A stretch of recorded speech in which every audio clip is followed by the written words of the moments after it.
Right, good morning everyone. We're running slightly late, so I would like to welcome all of you to today's AFET meeting. To begin with, dear colleagues, the ESN group has contested the corrigendum to Parliament's resolution of the 9th of September on the 2023 and 2024 Commission reports on Ukraine I announced yesterday afternoon. In accordance with committee practice and pursuant to Rule 251, paragraph 4 of Parliament's Rules of Procedure, we must now proceed to a vote. The corrigendum will be endorsed if it receives a simple majority of votes cast. I therefore put the corrigendum to the vote, but I understand that the representative of Patriots would like to take the floor. Sebastian Stöteler. Thank you, Chair. Indeed, we got an email that coordinates that an error occurred during the voting procedure on the last plenary session. I would like to have an explanation before we vote on what error exactly occurred, because I think this procedure should be for procedural technical errors, not for political second thoughts, or there might have been confusion during the votes, but I would like to have at least some explanation on what happened exactly. Thank you. Thank you very much, Mr. Stöteler. Well, as I understand things correctly, this has been discussed at length at COP level and also among coordinators, and that's why the coordinators, as you know, had a written procedure, and apart from one group, the ESN group, all were in favour of exactly now doing this corrigendum procedure. So that's where we are. I don't know if the rapporteur would like to say something, because you are closest to the happenings. Yeah. I mean, we were all present during the vote, and it was a relatively quick vote. It was at the beginning. If you recall, the first vote was by a show of hands, and this was approved. And as a consequence, the subsequent split vote, which had a first vote, the roll call vote, well, for us in the EPP it was a plus, and then the other thing was a minus. And the subsequent Amendment 4 was a roll call vote as well, which was a minus. So, but as the show of hands vote, the first vote of this whole thing was approved, the roll call on the original text fell. But as it was so quick, the people, and it was obvious to be seen also in the result, the people were still, so to say, mentally on the other vote, which had a plus. And then the President said roll call is open on Amendment 4, which had a minus for the majority, shall I say, the 5 groups that support the report. And then many were still on the first roll call vote and voted accidentally plus. I also was shortly irritated. I managed to vote minus at the end, but that was the situation. And it is on the substance, as I said, that was the procedure that was irritating for the people.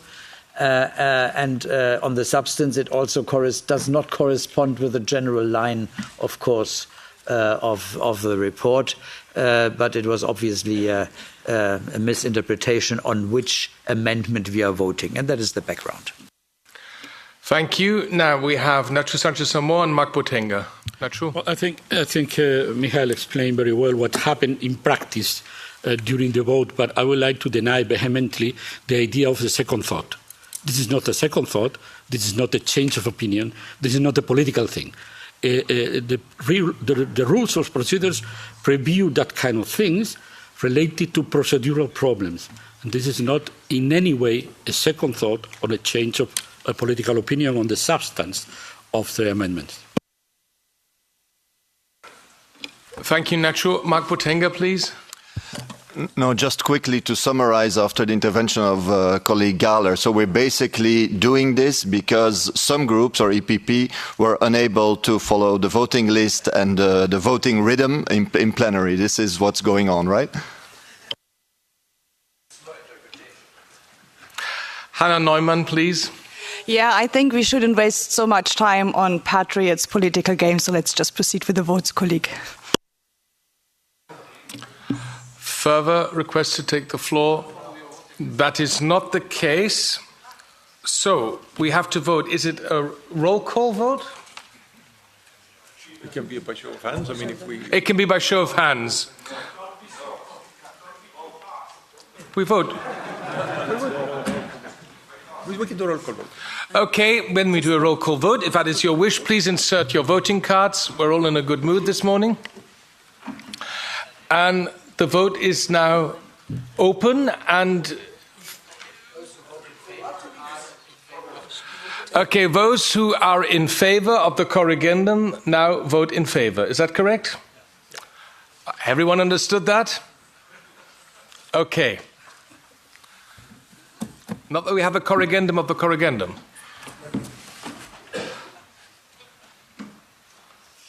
So, 70 colleagues present, 69 have voted.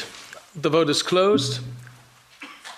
And this is 57 in favor, 8 against, 4 abstentions. The corrigendum is approved and will be annexed to the minutes and transmitted to the President for announcement in plenary. Then we come to item number 5, the EU political strategy on Latin America. Before proceeding to the formal vote, we don't have to do a test vote because we just did one in order to check that all voting machines and voting cards are functioning properly. Davor Stier, you have the final word. Would you like to say something? Well, thank you, Chair. Only to thank the colleagues, the shadow rapporteurs, of course, our advisors and assistants, and in particular the Secretariat for a great job. Thank you. Thank you, Davor. Would anyone else like to take the floor? That is not the case. So then, without any further ado, let's kick off with a rather long voting list. Compromise amendment number 1 in favour, against, abstentions, adopted. Compromise amendment number 2 in favour, against, abstentions, adopted. Compromise amendment number 3 in favour, against, abstentions, adopted. Compromise amendment number 4 in favour, against, abstentions, adopted. Compromise amendment number 5 in favour, against, abstentions, adopted. Compromise amendment number 6 in favour, against, abstentions, adopted. Compromise amendment number 7 in favour, against, abstentions, adopted. Compromise amendment 8 in favour, against, abstentions, adopted. Compromise amendment 9 in favour, against, abstentions, adopted. Compromise amendment 10 in favour, against, abstentions, adopted. Compromise amendment 11 in favour, against, abstentions, adopted. Compromise amendment 12 in favour, against, abstentions, adopted. Compromise amendment 13 in favour, against, abstentions, adopted. Compromise amendment 14 in favour, against, abstentions, adopted. Compromise amendment 15 in favour, against, abstentions, adopted. Number 16 in favour, against, abstentions, adopted. Compromise amendment 17 in favour, against, abstentions, adopted. Compromise amendment 18 in favour, against, abstentions, adopted. Compromise amendment 19 in favour, against, abstentions, adopted. Compromise amendment 20 in favour, against, abstentions, adopted. Compromise amendment 21 in favour, against, abstentions, adopted. Compromise amendment 22 in favour, against, abstentions, adopted. Compromise amendment 23 in favour, against, abstentions, adopted. Compromise amendment 24 in favour, against, abstentions, adopted. Compromise amendment 25 in favour, against, abstentions, adopted. And then we go to compromise amendment 26 in favour, against, abstentions, adopted. This was one of the best voting lists I have ever seen in my life. Please, more of that, Marty. Can you tell the Secretariat? Since we've adopted all the compromise amendments, we now come to the final vote on the draft text as amended. So the vote is open, and please now cast your vote.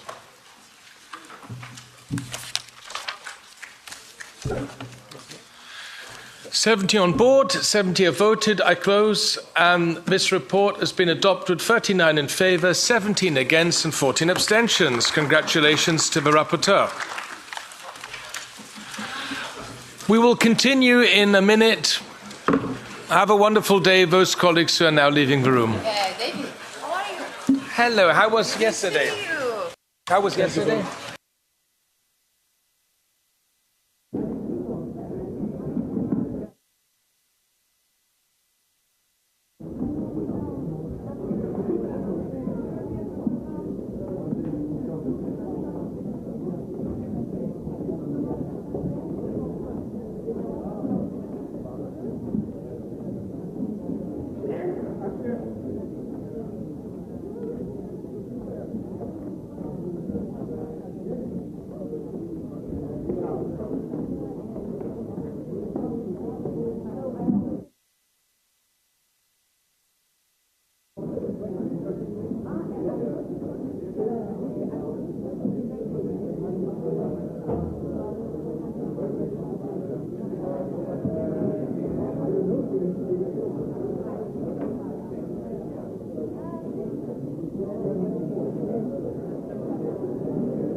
So, ladies and gentlemen, please be seated. We'd like to continue our meeting.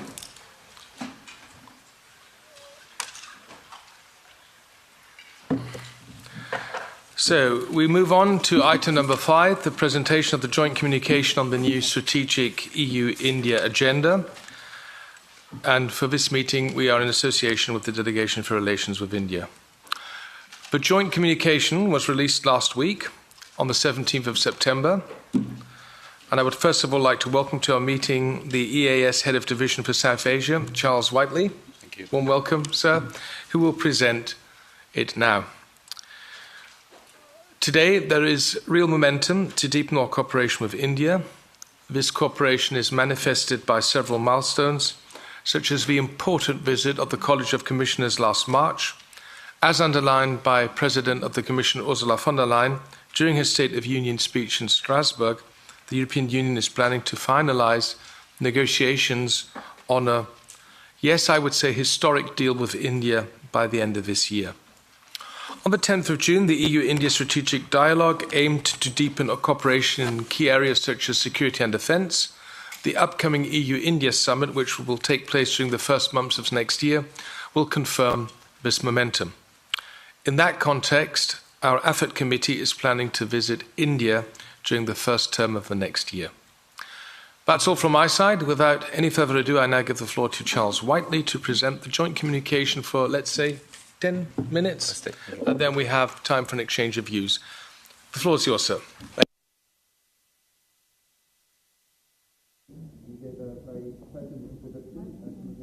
Some of the key staging posts along the way to the joint communication. And it's very good to know that AFET is contemplating a visit next year. That's very welcome. I think we've seen in the run-up to the joint communication, as you mentioned, Mr. Chair, the intensification of contacts with India.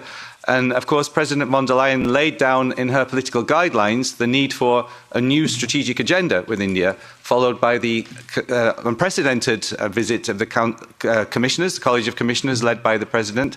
And then, as you mentioned, the strategic dialogue, the first ever strategic dialogue that was held between the High Representative and Minister Jaishankar in June. So there's clearly a huge amount of political will on both sides to deepen relations. And I have to say at the outset that the response from India to the joint communication has been very positive. They welcome the focal areas and they welcome the fact that we want to go further and deeper in key areas with them. And just to say a few points, if you look at the joint communication at the outset of the document, the rationale for this approach and for having a new strategic agenda is pretty convincing. And when you see the trajectory of India globally, as we all know, by 2030, India is expected to be the world's third largest economy. It has over 1 billion people of working age, a median age of 31, so a young, youthful workforce that are bringing dynamism to the Indian economy. India's role in the global community is clearly growing and its clout is clearly growing. In many instances, we see how the presidency of the G20, we see also its role in bodies that we're not part of, such as the BRICS and the Quad, where it has clout and influence, and where when we work together and encourage India to take a supportive role on key issues, that can pay dividends. So I think it's clear that we also have an understanding with India about where the starting point in conducting international relations is, i.e. an attachment to multilateral values, a rules-based order. And we see that articulated in particular in the Indo-Pacific context. But of course, we have continuing conversations with India on issues closer to home, including the Russian aggression in Ukraine. So the entire thrust of the joint communication is to show how we can work to mutual benefit with India. So this is about give and take. It's about making sure that we have a clear-eyed approach on our priorities with India and deliver for our citizens as well. So when you look at the main contours of the joint communication, there's several key pillars. So the first key pillar is prosperity and sustainability. The second is technology and innovation. Third is security and defence, and connectivity and global issues. And then what's called cross-pillar enablers, which are supposed to support the implementation of all the other key policy areas. So to give a quick speed run-through of the main points that come out, I think first of all, there are about 50 to 60, depending on how you count them, deliverables in this document. Of course, this is the offer of the EU to India in a sense. So we now have to move to discuss with India how we implement our joint priorities. And I'll come on to the next stages in a moment. But looking at what we've put on the table, first of all, in terms of prosperity, sustainability, technology and innovation, I think the joint communication underlines that there is untapped potential on the trade and investment front. The figures are quite impressive. You know, we have 120 billion euros of trade, 60 billion of services, but given the magnitude of our economies, this is simply not large enough and has a lot of potential to grow. So hence, as you mentioned, Mr. Chair, the FTA, which our leaders have mandated should be completed by the end of this year. So the pressure is on to complete the FTA negotiations. And as you'll know, there's just been around in Delhi. Commissioner Hansen went with Commissioner Šefčovič. A lot of political will to get this over the line, but also a lot of work to be done, as our trade colleagues would certainly say, on many areas still. So the pressure is on. We also have the Investment Protection Agreement, geographical indications. The joint communication proposes a comprehensive air transport agreement that will also help boost the economies on both sides. And there's much emphasis, bearing in mind the bigger geopolitical context, which of course includes China, about de-risking and strengthening supply chains together. And to do that, the joint communication has several ideas. One of these is the Blue Valley/Innovation Hub concepts. And that's basically to bring, first of all, through the Blue Valley concept, our thinkers, our know-how, our research together on key supply chains to say, how do we do more together to strengthen those supply chains? And then through the innovation hubs, work to operationalize that with the private sector. And I think a recurrent thread in this joint communication is indeed the private sector and the need to bring the private sector more heavily on board in attaining the targets that we've set for our relations. There's also lots of text and proposals on the tech front and on the digital front. Of course, we're not starting from scratch. We have the Trade and Technology Council, only 2 of those that we have in the world, one of which is with the Americans and one of which is with India.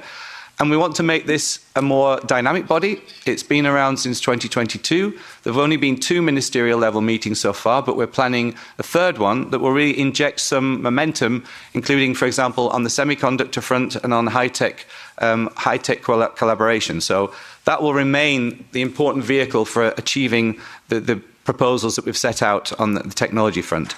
Also a startup partnership, so it's an attempt to go beyond the bureaucratic exchanges down to the level of encouraging grassroots growth in collaboration. And then on the, again, going back to the green agenda, which is threaded through some of these priorities, there's clear ambition on both sides to do more on this, particularly on the decarbonisation and clean energy transition front. We want to do more on green hydrogen with India, on sustainable aviation fuel, green cement and green steel, and also carbon market development. This, of course, is a thorny issue with India. They have their issues with CBAM. That's very much articulated in the FTA negotiations, but it's important to find a way through. And you may be aware also India is offering to host COP33, so they want to do more on the climate diplomacy front as well. And to support all that, there are several ideas for green finance, because of course that's very key. Green credit lines, green bond initiatives and so on to underpin the technology and the cooperation. Next big area for closer collaboration is security and defence.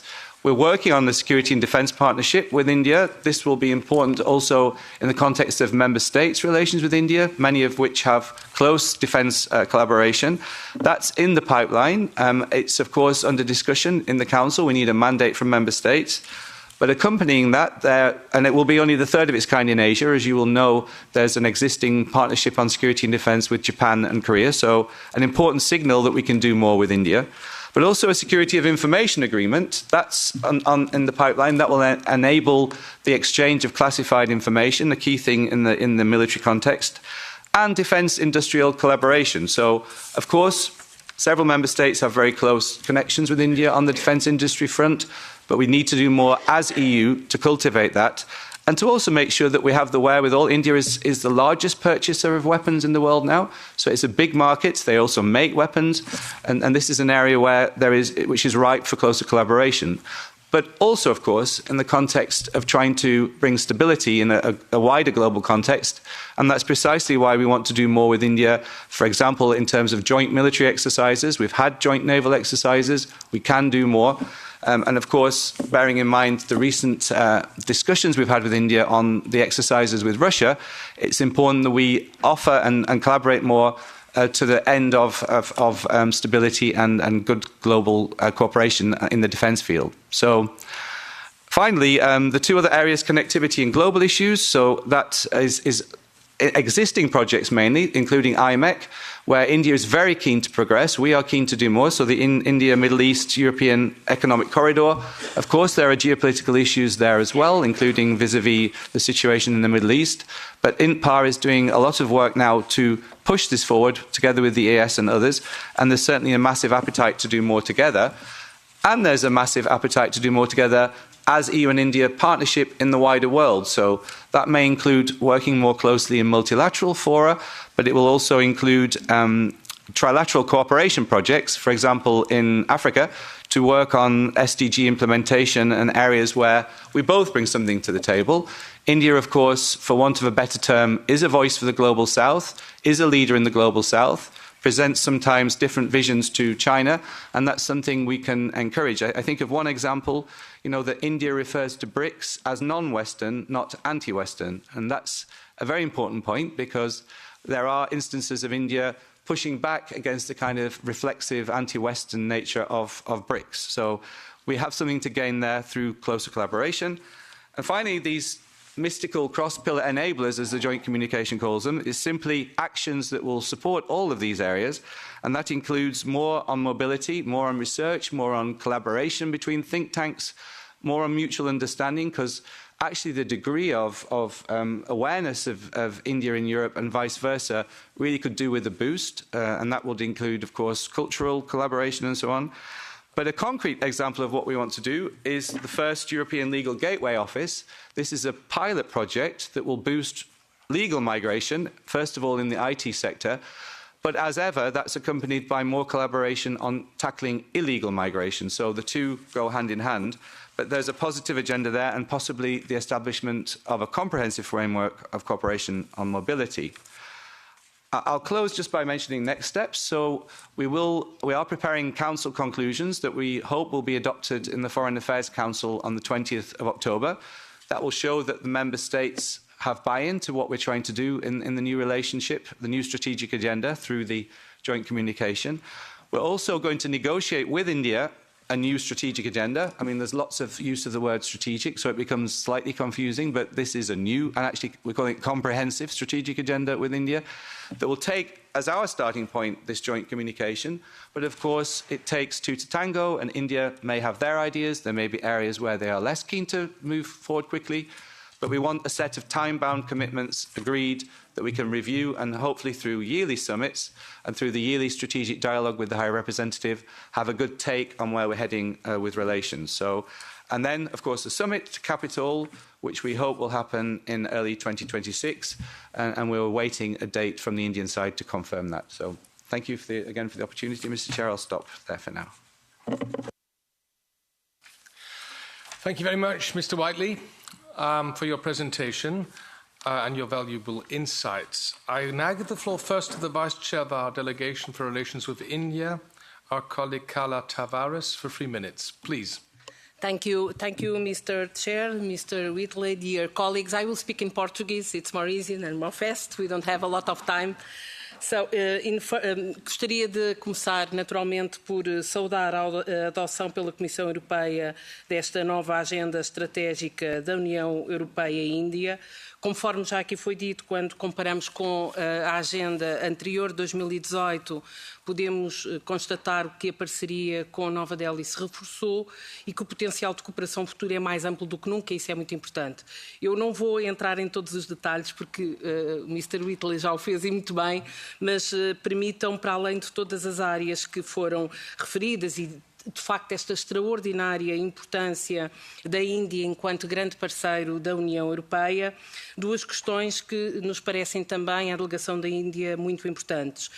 A primeira é que precisamos de facto de aproveitar a oportunidade oferecida por esta nova agenda, bem como pelas futuras discussões sobre uma agenda estratégica global União Europeia e Índia para construir confiança nas nossas relações com a Índia. Isso é absolutamente essencial para podermos avançar plenamente nesta parceria, incluindo em áreas como a segurança e defesa, conforme já foi dito, é naturalmente necessário edificar uma relação forte, estável, fiável, de confiança e amizade com a Índia, e para isso precisamos de facto de uma parceria aberta, sincera e sólida, com quem possamos abordar todos os temas que são de importância vital para a União Europeia, como a nossa principal questão da segurança, a questão que vivemos neste momento e, como referiu muito bem, a guerra ilegal da Rússia contra a Ucrânia. Em segundo lugar, acho que destacar uma questão que nos parece na nossa delegação à Índia muito importante, que é o papel que o Parlamento Europeu, através da diplomacia parlamentar, pode desempenhar na construção desta confiança e na promoção do entendimento mútuo e no apoio aos objetivos definidos por esta nova agenda estratégica.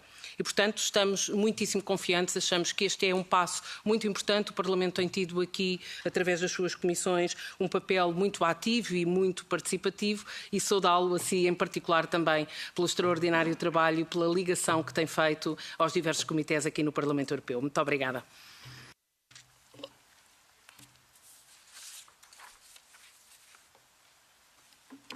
Obrigado. Thank you for your statement. If I see things correctly, our Standing Rapporteur on India, Mr. Prelibich, is not with us. Is that correct? Okay. Then I can now give the floor to coordinators. For the EPP, it's first Michael Gahler, 2 minutes. Thank you very much. I think any deepening and broadening and intensifying relations with an important partner like India is welcome. So thanks for outlining the areas where we are going to do that. I mean, we'll see how we get along also with the free trade agreement then when that is finalized. Remains to be seen.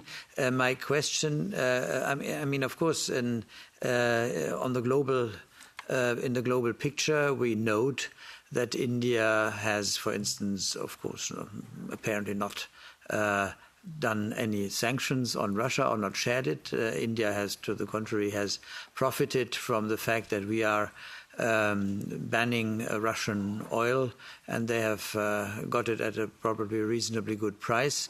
That might be an issue that could be addressed. Another issue which I think is very important is my question is then, are we taking in the Indo-Pakistani conflict as it exists, and sometimes, as we saw this year, erupts even, are we taking sides by this agreement or by this policy that we are pursuing, or are we intending, and I would hope that we use this deeper relations with India also to encourage them to seek dialogue with Pakistan, and at the same time we should of course have the dialogue with Pakistan to make the best of this possibility from our side to address or to have influence on them. So what are the plans in this regard?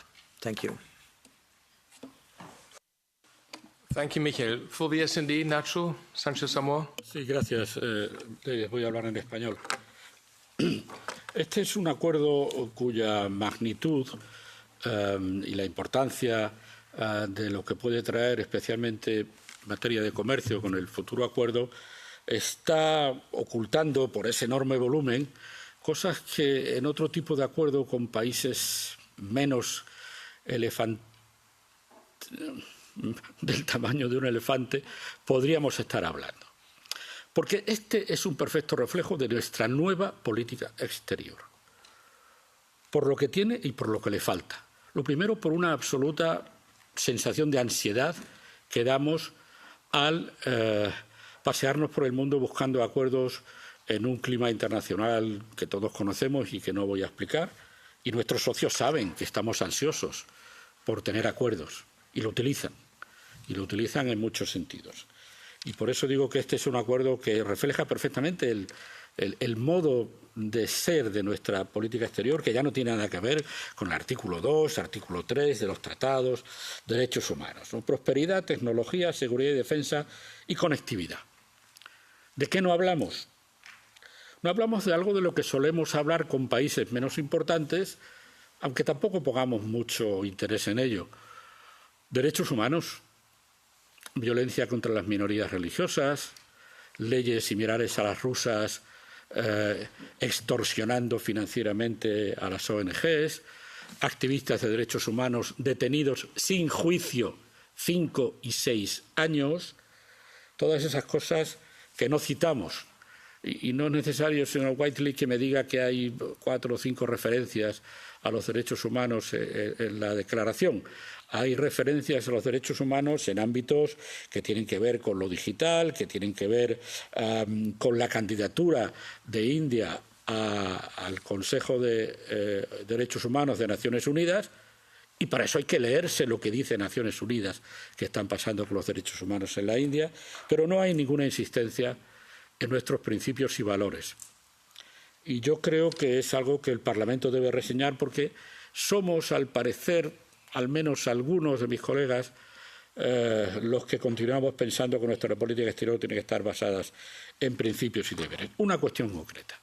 Para el próximo acuerdo comercial, ¿vamos realmente a poner un esfuerzo político en la defensa de los trabajadores, de los derechos de los trabajadores y los derechos de los sindicatos, o lo dejaremos pasar también?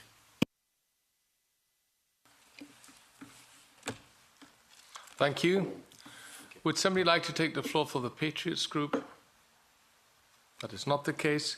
For the ECR? ECR? Okay, please, sir.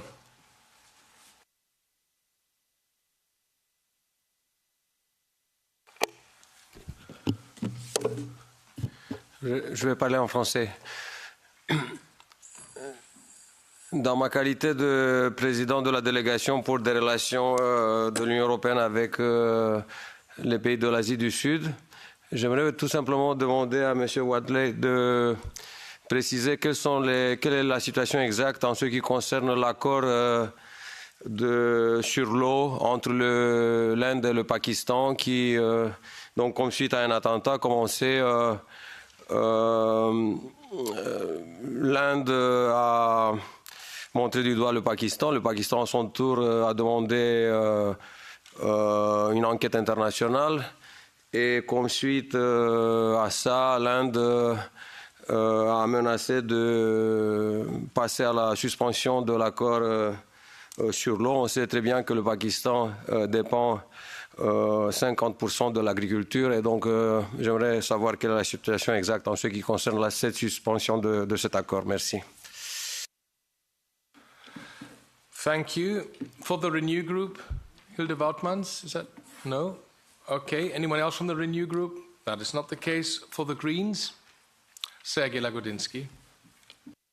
Thank you so much, and thanks for this overview. Of course, this reflects the realities nowadays that we're facing, and these are realities of balancing out and the trade-offs that we're ready to get into. Of course, we are looking for new alliances. We are trying to strengthen old alliances in the face of Trump's government and its policies. However, the issues that also colleague Sanchez-Amor raised are issues that are also causing us sleepless nights. I mean, yes, India is the biggest democracy that we know, one of the largest democracies. However, if we look at the human rights record, at women's rights record, if we look at the authoritarian tendencies by Prime Minister Modi, we are all concerned. And the question is, how will we be able to balance this out in the future? This is not the infamous or famous value-driven or only value-driven foreign policy, but any foreign policy is always a combination between our interests and our values. And if we have the balance right, this is the question that I have. And it does have spillover effects. We see that on Russia, there is a closeness, not only to trade, but also to sit down together during the Shanghai meetings and to embrace and hold hands with Mr. Putin. And it's not just because of interests. It's also because of certain closeness in terms of the values. So how do we work on that and work on connectivity and all other issues and building new alliances? And this is also true for green and labor standards. I think these are the questions that are still open on that account as well. Thank you very much. Thank you, Sergej. For the left, no request to take the floor. And for the ESN group, I understand Mr. Bistron wanted to take the floor.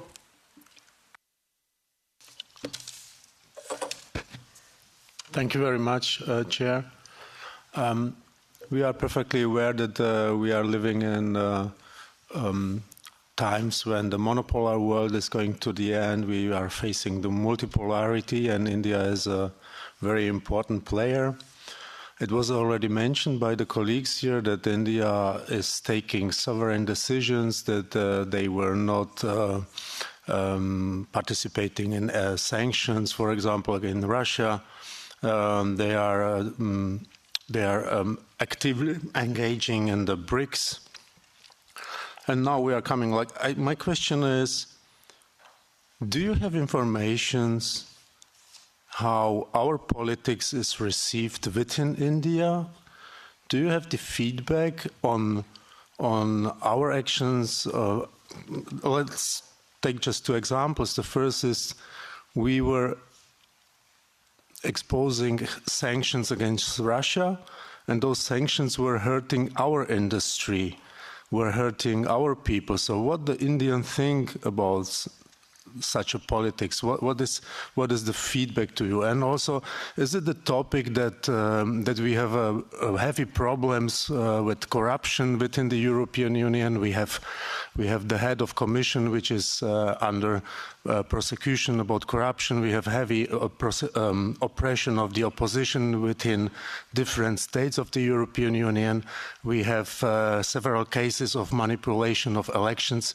So is this a topic at the Indian side? Thank you very much. Especially when we are coming to teach them about democracy. I mean, this discrepancy. Yeah? Thank you. Right, I've given the floor to all representatives of the groups. I would suggest that we only do one round of questions and comments. So who else would like to take the floor? Then please show your hands now. I know that Raza Gnevicina would like to take the floor. Anyone else? Marty, if you can note the names over there. And that's it. Then I will close the speakers list, and I first give the floor for 2 minutes to Raza. Okay, thank you very much. First of all, I am very positive about the European Union's cooperation with India.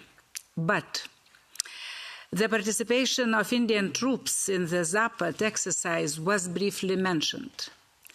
We must say more. It is a very regrettable step. Zapat 2025 is the first time that India has actively participated in those exercises with Russia and Belarus with its own contingent. 65 Indian military personnel in Mulino training ground near Nizhny Novgorod. It might be not surprising that India's soldiers participate in exercises of some country, of any country, but participation in exercises of an aggressor country, and when Zapat 25 is an exercise explicitly, openly directed against the EU and NATO. Was any EU position expressed on that? Thank you. Madame Maréchal, vous avez la parole. Merci, je vais parler en français. Alors comme vous le savez tous, un mécanisme d'ajustement carbone aux frontières entrera complètement en vigueur au 1er janvier 2026. Ce mécanisme, bien que très imparfait, avec quelques trous dans la raquette, est censé protéger les industries intensives européennes. Et comme vous le savez, là encore, l'Inde est très critique à l'égard de ce mécanisme. Les États-Unis, elles, ont obtenu une exemption pour les produits qu'ils exportent vers le continent européen. Alors ma question est, comment la Commission entend répondre aux différentes critiques indiennes qui dénoncent justement un mécanisme injuste et contraire aux règles de l'OMC? Et est-ce que ce mécanisme fait partie des choses négociables dans cette relation stratégique avec l'Inde, ou est-ce que la Commission considère que c'est un point non négociable? Je vous remercie.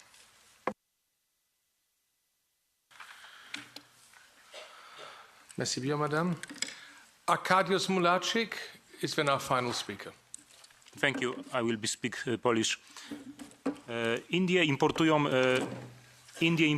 35 do 40% ropy z Rosji całościowo, co zasila budżet Kremla i Putina i pośrednio finansuje wojnę przeciwko Ukrainie.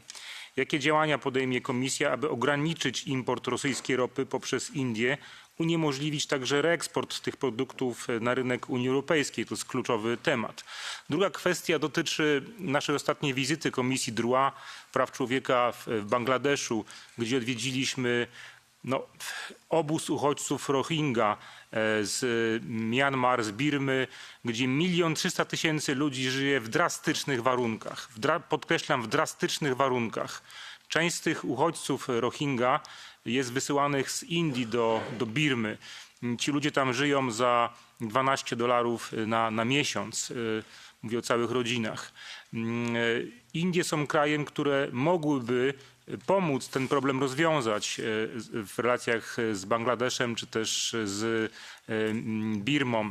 Jakie tu stanowisko ma Komisja Europejska? I uważam, że ten temat powinien być również podniesiony mocno na agendzie Unia Europejska-Indie. Dziękuję.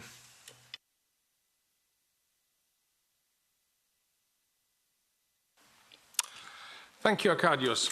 So, no further requests to take the floor. Mr. Whiteley, may I ask you to sum up in roughly 5, 6, 7 minutes, because we have to move on to the next item at 10.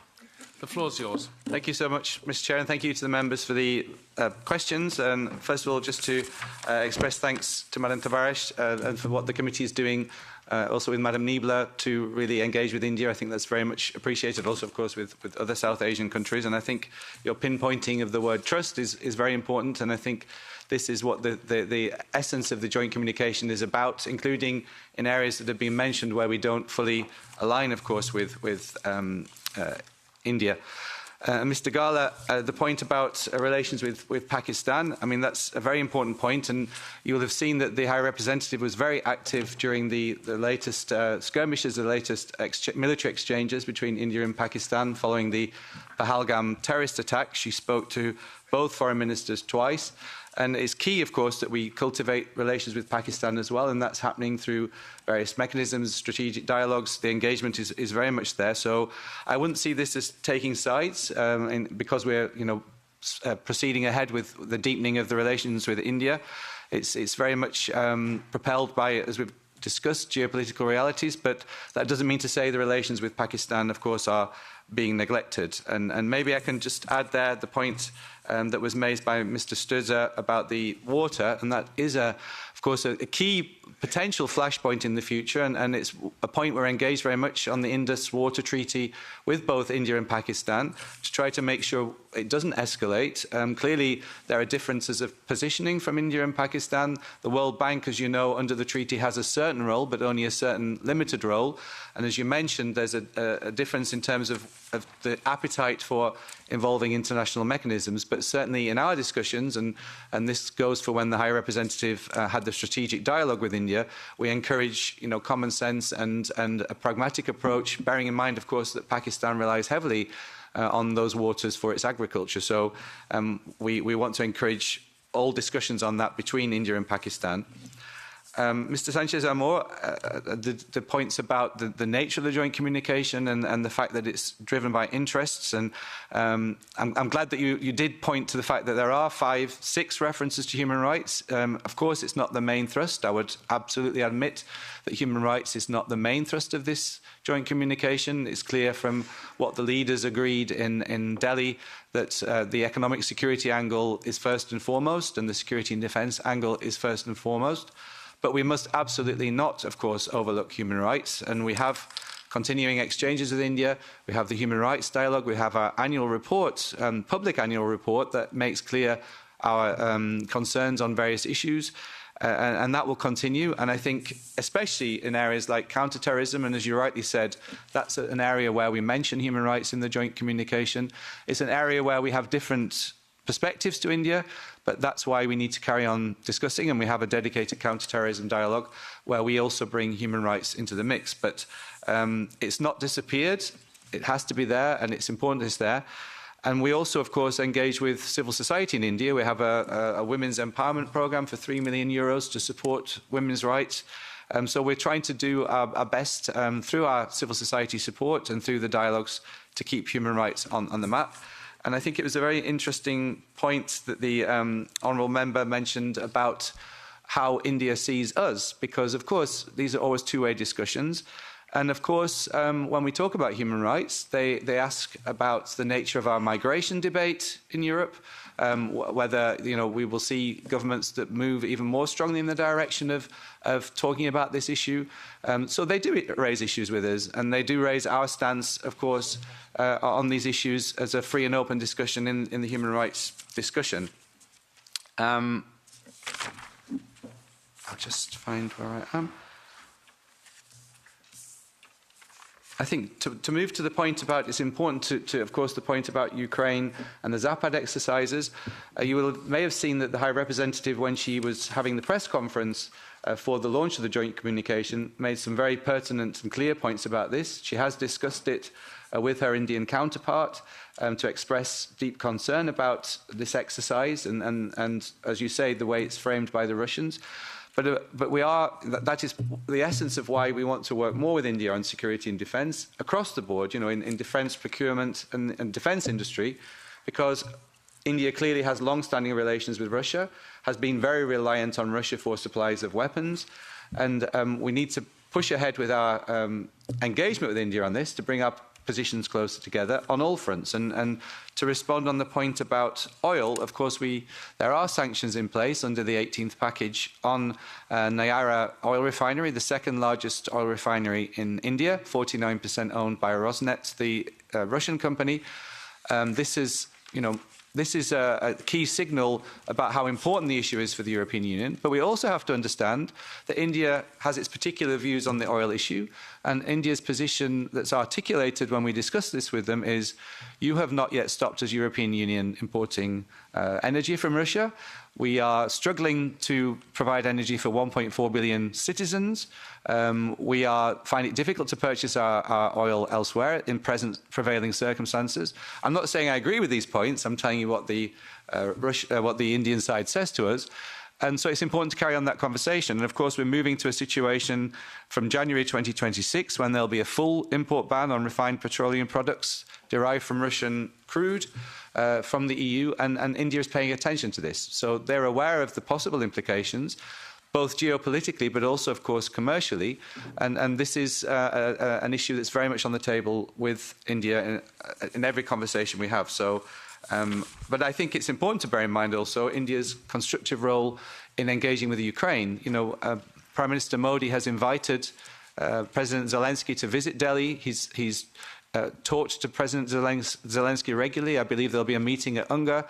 So although Russia and India have a certain relationship that goes back years, there have been strong signals from the Indian side. They want peace, and they are engaging with Ukraine also. And when Prime Minister Modi went to Kiev, it was the first such visit by an Indian leader. So there have been important signals sent in this regard from the Indian side. I think I've finished. Unless I missed, I hope I covered all the points. I'll stop there. Thank you. Please. Rohingya. I beg your pardon. Wait a minute. And Nacho, what did you want to say? Besides crying over the spilled milk, I ask two concrete questions. What is our stance? What are we doing in the trade agreement related to ILO conventions, worker rights, trade union rights, and collective bargaining? What are our positions to be included in the trade union? Sorry. Thank you. Sorry, I mean that's in the mix in our human rights discussions. We talk about this, and we are supporting the women's empowerment project that we have includes economic and social rights. So there are actions on the ground that we're funding. So we are in a discussion with India on this, a two-way discussion. But of course, we don't dictate terms to India. It's a big economy and it's an ongoing conversation. But the values are definitely in the mix there in terms of our engagement with India. And thank you. I must say it was a very welcome visit to Bangladesh by the Subcommittee on Human Rights. I've seen reports and the fact you went to the Rohingya camp sent a very important signal. Your question was about India, but just to say, as you know from your visit, that the EU has maintained its support for the Rohingya refugees. There's a big conference coming up in New York on the 30th of September, which hopefully will ignite other support, in particular from Middle Eastern partners, because there's very little support coming from that quarter. On India, I think at the moment, relations are in a challenging position, but that doesn't mean to say that India cannot be supportive on this issue.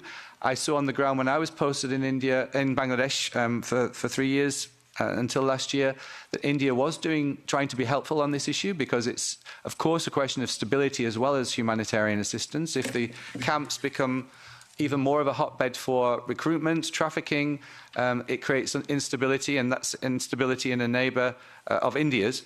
But there's no denying the fact that after the ouster of Prime Minister Sheikh Hasina, India-Bangladesh relations are in a challenging place. We await the elections in February to see what implications that will have for relations, both for the EU and for India with Bangladesh. But I would say that's definitely an area where we can engage to good order with India in the future. And again, I very much voice appreciation for the visit that you did to Bangladesh. Mr. Whiteley, thank you for attending today's Foreign Affairs Committee meeting. Thanks for presenting all the details on the EU-India strategy, and that we all hope to see some substantial progress actually happening until the end of this year. So, it's exactly 10:02. We're exactly on time. Let's move on with the next item. And the next item is the item number 7, the implementation of the Common Foreign and Security Policy Annual Report in 2025. Now, as you know, since I'm the rapporteur, I will now not only chair this item, but also say a few words on the content. First of all, as every year, this report is not just a stock-taking exercise. It is meant to provide political guidance at a moment when the European Union faces an increasingly unstable and also fragmented international environment. While drafting the report, I asked myself again one question: what should the European Union do to remain a credible and effective actor in a world that is changing faster than ever before? The structure of the report tries to give an answer to that question. The draft is structured around 4 priorities. The first, defending the rules-based international order. I chose to begin here because without international law, without the principles of sovereignty and territorial integrity, the very foundation of our own security and prosperity collapses.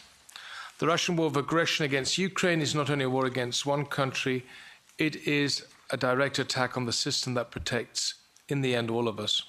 I believe that there is merit in spelling out exactly, in the most tangible, least abstract way, why it is in our fundamental interest to preserve exactly the rules-based order. Second, fostering cooperation on shared interests. The world is no longer bipolar or even neatly multilateral.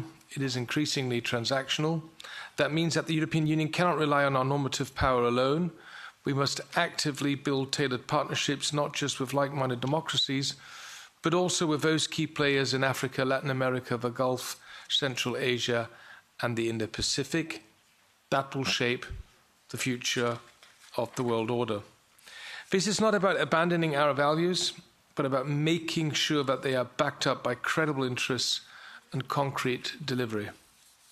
Our relations with the United States, Canada, the UK, and other like-minded partners are indispensable, while the challenges brought about by the rise of China required principled and pragmatic engagement. Third, establishing clear boundaries and non-negotiable positions. Our credibility depends on consistency. Too often we have spoken of red lines, only to let them fade away. That, in the end, weakens not only our external action, but by making clear which violations, from mass atrocities to systemic repression, will trigger decisive EU responses, we reinforce our reliability as European Union, as a global actor. This chapter intends to enhance the effectiveness of one of our most powerful foreign policy instruments, and these are sanctions. And finally, the fourth point, increasing the visibility of our EU external action, because influence is not only about resources, it is also about perception. If our partners do not understand what the European Union stands for, if we are invisible in crises, our political weight is diminished no matter how much we spend. That is why communication, presence on the ground, and initiatives like Global Gateway are not cosmetic. They are central to our strategic influence. So, dear colleagues, this is a first draft, limited in length. It tries to set out what I believe are the key orientations of our common foreign and security policy in the coming year. It will now certainly be enriched through your amendments. I very much look forward to working with all of you to build the broadest possible consensus on this report. And colleagues, we now have time for an exchange of views. I will give you the floor for your comments on the draft report, and we begin with the group representatives. Who would like to take the floor for the S&D? Tonino? Then, Tonino, the floor is yours for 2 minutes. Thank you, David. Thank you, Chair. First, allow me to congratulate you for the work done on this key report of AFET. As you indicated, we are living through a period of profound geopolitical transformation. Autocratic actors are actively undermining the rule-based international order through military aggression, economic coercion, disinformation, and erosion of democratic norms. The EU cannot afford to remain fragmented. We must act with ambition, credibility and unity, transforming the common foreign and security policy into a fully developed European policy. Europe's strength lies in coherence and the political will to deliver on its principles. On Ukraine, our position is clear and unwavering. The European Union and its member states must continue to provide comprehensive support until Ukraine regains control of its internationally recognized borders. This means humanitarian assistance, financial help, military support and political backing. On enlargement, we thank the rapporteur for reflecting the importance of this issue, and we see room for additions. The European Union's credibility and security are linked to its ability to move enlargement forward. Countries of the Western Balkans, Ukraine and Moldova must be given a clear and merit-based perspective for membership. We also welcome progress in Montenegro and Albania, while we cannot turn a blind eye to political crisis in Serbia.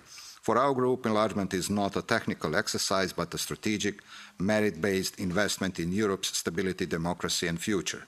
On transatlantic relations, the draft correctly highlights the importance of the NATO and the partnership with the allies. Yet we need to go further.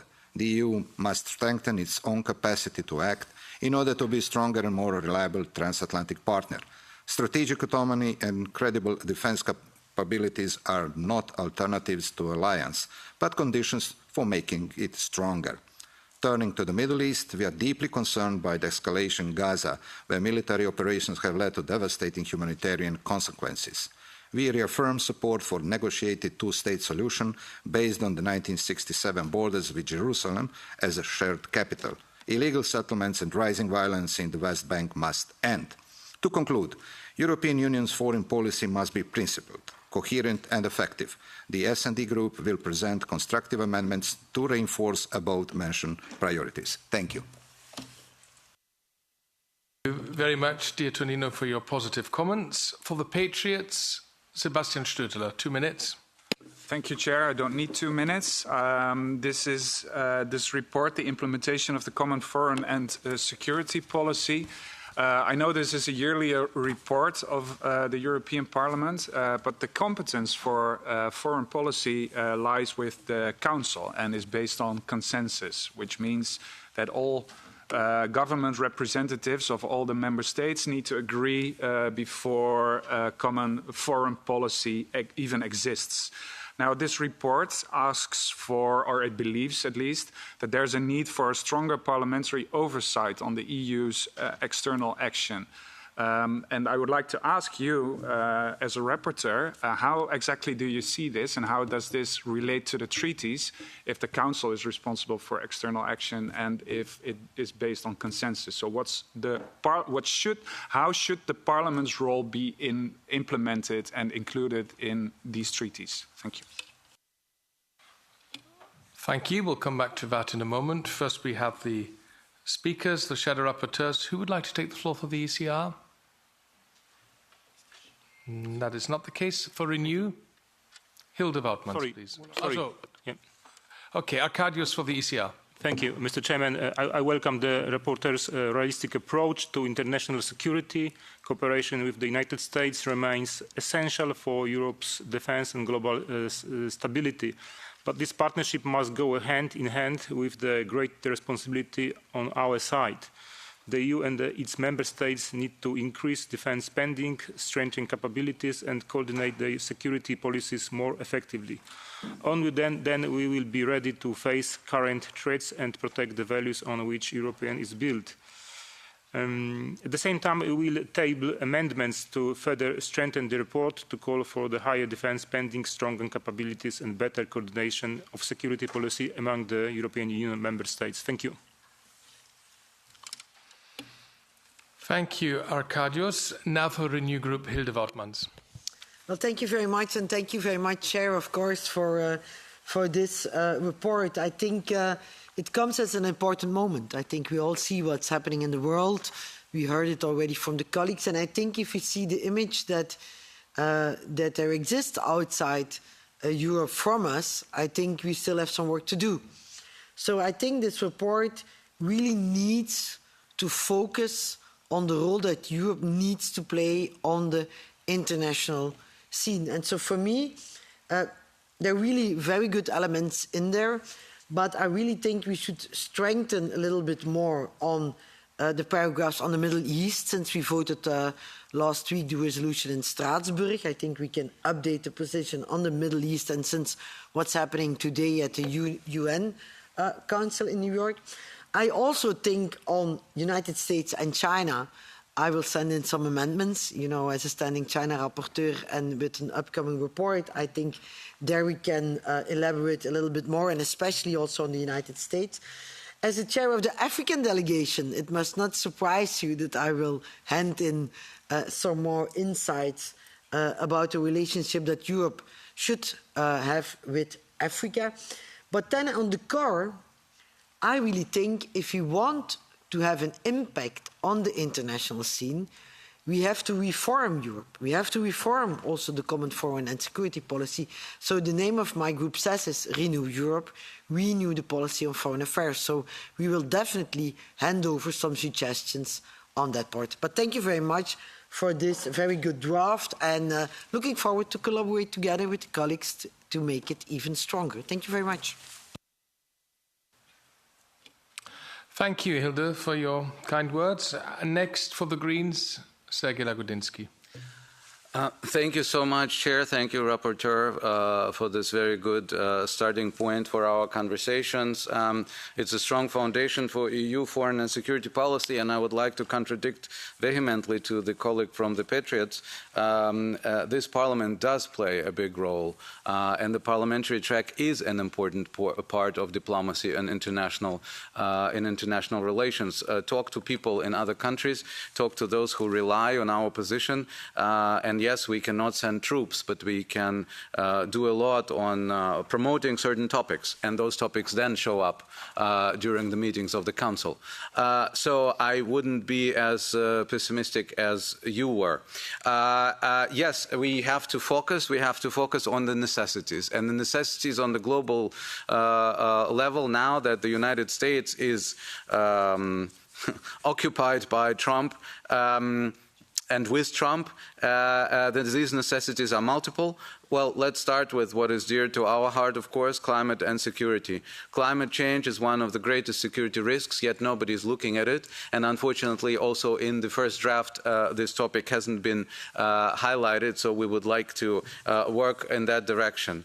Democracy and civil society. I don't have to explain in this House and in this room how important it is that we go into the void that was left by USAID and many others, where we work against shrinking civic spaces globally. This is something that is expected from us.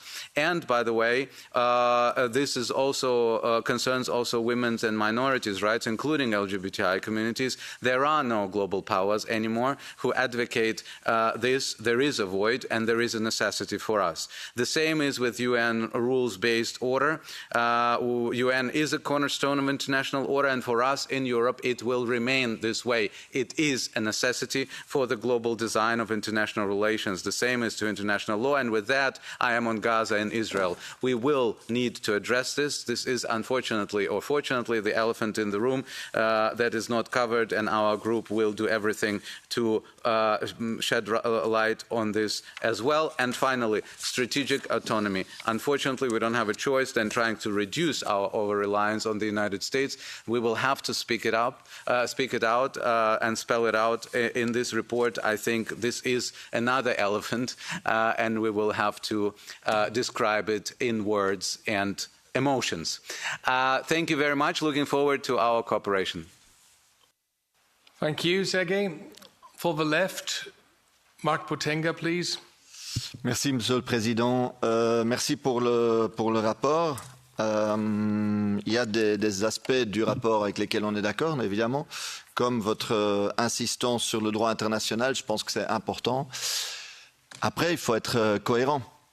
Et c'est là, évidemment, où le bas blesse. Je pourrais vous parler du Soudan ou du Congo et du rôle de certains pays européens, voire de l'Union européenne, dans ce qui se passe là-bas, mais je vais évidemment focaliser sur le Moyen-Orient. Parce qu'il n'y a pas, à mon avis, aujourd'hui un endroit où le droit international est plus sapé qu'au Moyen-Orient. Parce que nous parlons de la souveraineté de l'Ukraine, à juste raison. Mais que dire de la souveraineté de la Syrie? Que dire de la souveraineté du Liban? Nous parlons du droit à se défendre, mais si on applique ça à tous ces pays dans la région, c'est la guerre généralisée. Ce droit, il existe évidemment, mais nous devons être concrets et réalistes. Aujourd'hui, il y a un pays, Israël, qui a bombardé, je crois, dans les dernières années, 7 ou 8 pays de la région. Encore récemment, au Qatar. Et ce rapport n'arrive pas à condamner ça. Et donc évidemment, nous allons l'introduire, nous allons proposer des amendements pour être cohérents. Comment parler de justice internationale pour l'Ukraine, mais ne pas le mentionner pour Israël? C'est impossible. Il y a un passage qui dit, qui dit que l'Union européenne réaffirme son soutien au droit à l'existence d'Israël, au droit à la défense d'Israël. Mais aujourd'hui, c'est le peuple palestinien qui est menacé dans son existence, pas l'État d'Israël. Et donc ça, c'est quelque chose que nous voulons introduire dans ce rapport. Je vous remercie. Thank you. For the ESN group, no request to take the floor. Then, who else would like to take the floor? Please show your hands. I have Ms. Sofko, Mr. Stier, and Mr. Brown. First, Juliana Sofko. Thank you, David, and thank you for a very good draft report on the implementation of the common foreign security policy. This report positively highlights the need for EU to leverage partnership with like-minded partners. This is all more crucial given the current context of geopolitical shifts and growing security challenges. My amendments will stress the close ties with the United States of America because they are still the most important partner, and the need to uphold the mutually beneficial transatlantic cooperation on all areas ranging from trade to foreign affairs. I will also table amendments on the importance for the EU to commit the stability of Bosnia and Herzegovina because we often forget the Bosnia and Herzegovina that still is waiting for the electoral law reform following the Mostar Agreement and in the spirit of the Dayton-Paris Peace Agreement based on power sharing. Moreover, there is a need to have a greater European presence and visibility in Western Balkans in order to divert foreign malign influences and their hybrid activities. One of my amendments will also focus on the need to renew the approach to preventive diplomacy as proactive external policy tool. This renewed approach should build on past experiences to improve our method. The crucial thing is that better understanding among the colleagues and external action staff on local historical, cultural and religious contexts in order to adapt EU message to the local context is in order to be perceived as a reliable partner for European Union is crucial at the time. We are forgetting also what is going on with persecuted Christians from Africa to Latin America. I would like to congratulate on the adoption of the amendment on persecution in Nicaragua of the Christians, but we are forgetting what is happening every day in Congo and in Nigeria, and the Christians are being persecuted and killed in masses, and we are never discussing these issues here. So my focus will be on this subject as well. And finally, on Mercosur, we have to make our partnership with reliable partners and conclude this trade agreement, but also to decouple all these countries from the new alliances that are being made in these turbulent times. Thank you very much. Thank you. Mr. Brown. Thank you, Chair.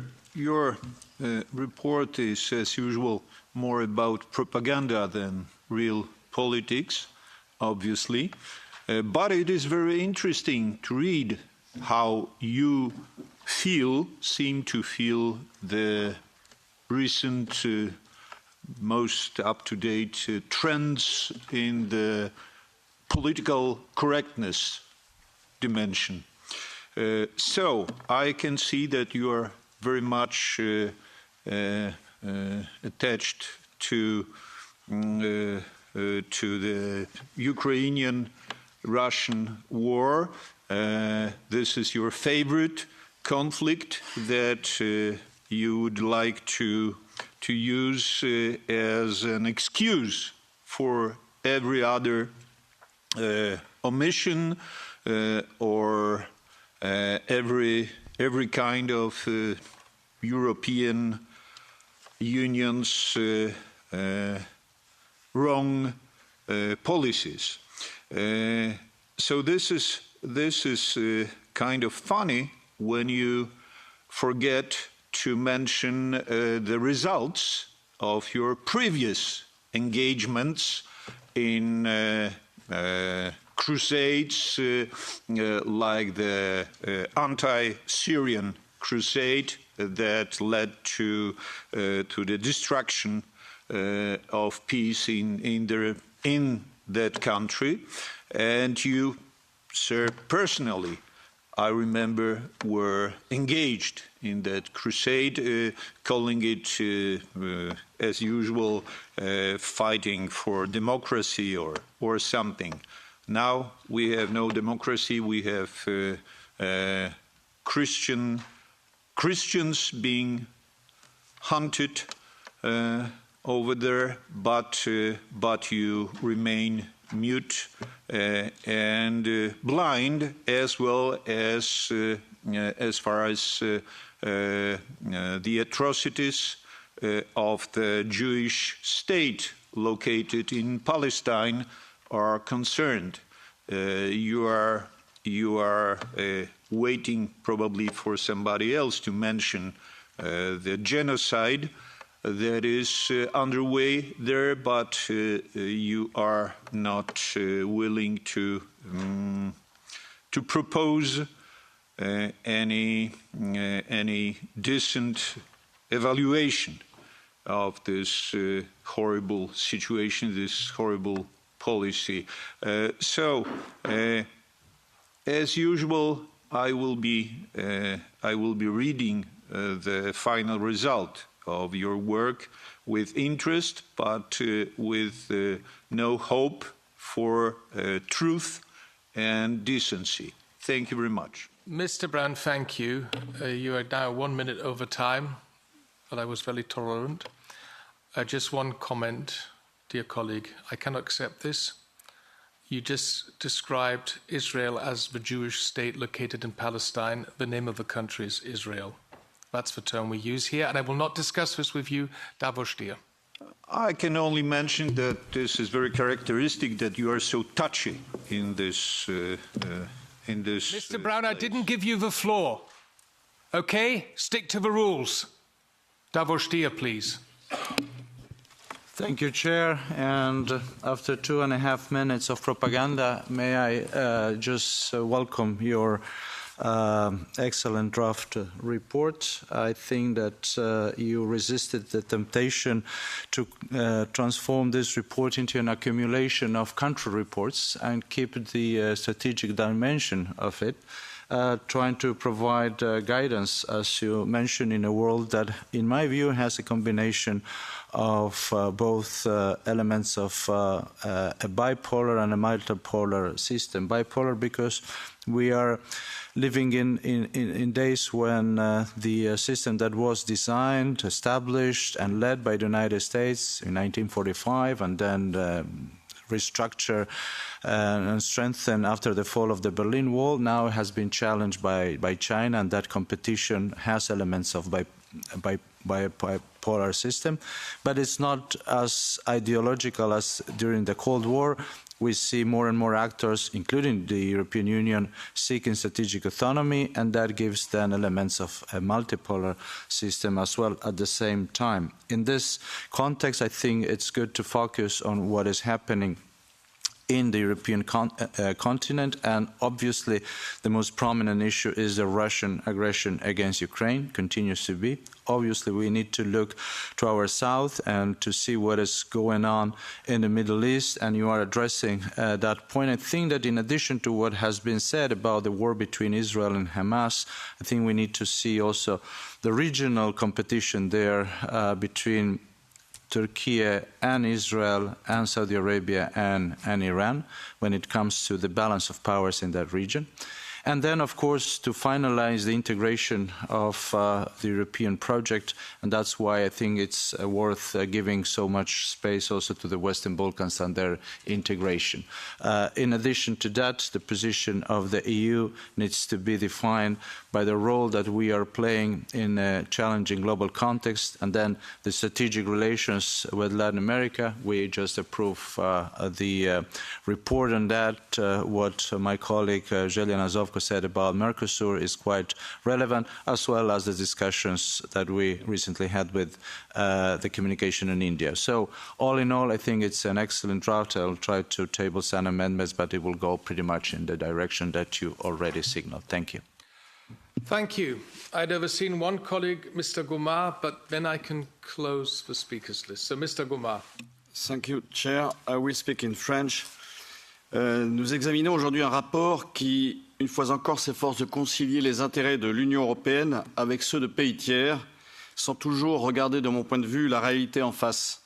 Le paragraphe 19, en particulier, souligne le rôle stratégique de la Turquie au sein de l'OTAN et l'importance de sa coopération avec l'Union européenne. Mais je crois qu'il est de notre responsabilité d'affronter la vérité, car depuis des années, la Turquie ne respecte ni nos valeurs démocratiques, ni les droits fondamentaux. Elle occupe militairement une partie de Chypre, un État membre de l'Union européenne. Elle multiplie les provocations à l'égard de la Grèce, partenaire et allié. Elle instrumentalise les flux migratoires pour faire pression sur l'Europe. Elle développe une diplomatie agressive au Moyen-Orient, en Libye, dans le Caucase, qui ne sert pas les intérêts de la stabilité régionale. Enfin, sa dérive autoritaire interne et manifeste, atteinte à la liberté de la presse, persécution de l'opposition, violation des droits des minorités, arrestation d'opposants politiques.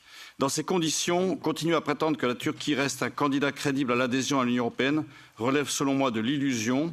C'est pourquoi je déposerai un amendement dans ce sens pour demander la suspension immédiate et formelle des négociations d'adhésion. Merci. Thank you, dear colleague Goumar. I would like to thank all of you for your comments. I'm looking forward to a good cooperation with all of you. I think we will have very interesting discussions during the Shadows meetings. I don't think the time is now to comment in detail what has been presented. I've made some careful notes. I just wanted to mention one point, and that is on Sebastian Stötter's question. Look, Sebastian, we have the approach that we are Team Europe, the Member States, the Commission, and also the European Parliament. And I believe that we are stronger if we work closely together. Interesting enough, and I've observed this now for 11 years here in the European Parliament, the EU's common foreign security policy is central to our global credibility on the one hand, but it remains one of the least democratic pillars of integration. Now, I fully understand that the decisions are taken at a national government levels, and that will continue to do so, but I think that the role of the European Parliament, confined to consultation and debate, could be improved. So what we've been calling for, and this is not new, but we've been doing this for many years, is that the European Parliament is briefed before council meetings, before decisions are taken, that we receive reporting after the meeting so we know what the state of play is. And I think this would also be in the interest of the European External Action Service and the member states, because it would bring much more needed legitimacy, transparency and accountability to our foreign policy and also our security and defence policy. And just one example, without going too much into the details, take the budgetary dimension. Today, most of the CFSP and defence spending is managed intergovernmentally outside Parliament's reach. This, to a certain degree, does create a quite serious democratic gap. So I think it would also be in the interest of the executive to further improve the cooperation with the European Parliament. But That is why I mentioned some of these points at the end of my report, but I'm looking forward to, of course, any further improvements to the text. Thank you very much. Let me just briefly mention the deadlines. The deadlines for amendments is on the 30th of September at noon. The vote is scheduled here in AFET on the 2nd of December. The drafting of the compromises will roughly take 4 weeks. The shadow meetings will probably take place on the 5th of November and 6th of November. As I mentioned, adoption in committee on the 2nd of December, and if all things go well, the report will be adopted in plenary on in January 2026. Dear colleagues, our meeting for today, or at least this morning, now comes to an end. If there are any further comments from your side, I wish you all a wonderful morning and see you for further meetings this afternoon.